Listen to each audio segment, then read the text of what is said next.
হাতে মাত্র 5 মিনিট সময় থাকলে এই নাস্তাটা বানানো যাবে। এটা এতটা সহজ বানাতে। ঘরে থাকা শুধুমাত্র আলু দিয়ে এই নাস্তাটা বানিয়ে নিতে পারেন। খুবই ক্রিস্পি হয় খেতে আর খুবই মজাদার। হ্যালো এভরিওয়ান, আসসালামু আলাইকুম। কেমন আছেন সবাই? আশা করছি আল্লাহ তাআলার অশেষ রহমতে সবাই অনেক ভালো আছেন। আমরাও আপনাদের দোয়ায় ও ভালোবাসায় আলহামদুলিল্লাহ অনেক ভালো আছি। আর এই তো নতুন একটি রেসিপি নিয়ে হাজির হয়ে গেলাম। এই নাস্তাটা বানানোর জন্য এখানে আমার লাগবে 2টা কাঁচা আলু। আলুগুলো আগে থেকে খোসা ছাড়িয়ে নিয়েছি। এখন গ্রেটারে যে ছোট সাইড আছে ওইটা দিয়ে গ্রেট করে নিচ্ছি। ভিডিওর শুরুতে সবাই একটি লাইক দিয়ে ভিডিওটি প্রথম থেকে শেষ পর্যন্ত কন্টিনিউ করবেন। যারা ইউটিউব থেকে ভিডিওটি দেখবেন, নতুন বন্ধু হয়ে থাকলে চ্যানেলটা সাবস্ক্রাইব করে আমার পাশে থেকে যাবেন।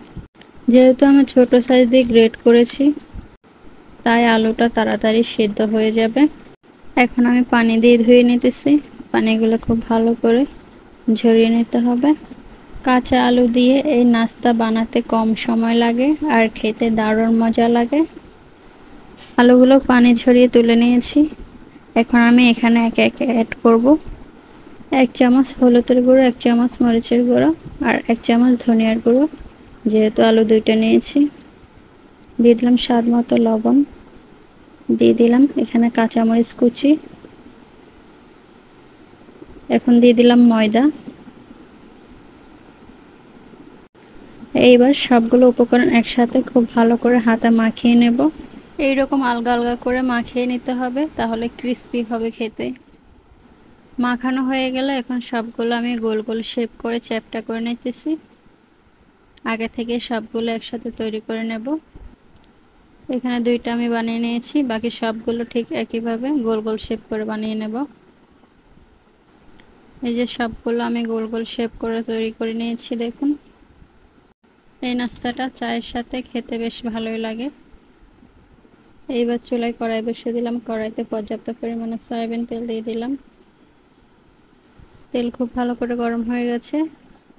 এখন আমি একে একে সবগুলো দিয়ে দিতেছি তেলের উপর। আলু দিয়ে নাস্তাটা বানাতে সময়ও কম লাগে আর খেতে বেশ ভালোই লাগে। মাত্র 5 মিনিটে বানিয়ে গরম গরম চায়ের সাথে পরিবেশন করতে পারেন। হাতের কাছে কোনো কিছু না থাকলে এইভাবে আলু দিয়ে সহজভাবে নাস্তা বানিয়ে নিতে পারেন।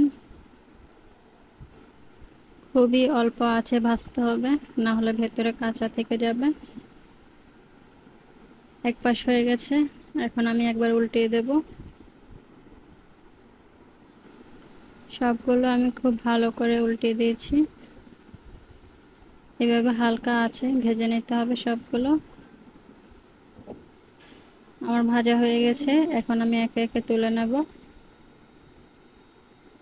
খুব সহজভাবে আপনারাও বানিয়ে ফেলতে পারেন, বাচ্চারাও খেতে খুবই পছন্দ করে। তো আমার সবগুলো ভাজা হয়ে গেছে। সব শেষে আমি নামিয়ে পরিবেশন করে নিলাম আলু দিয়ে মজাদার ক্রিসপি নাস্তা রেসিপি।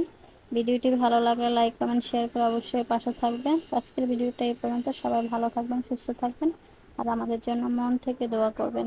আল্লাহ হাফেজ সবাইকে।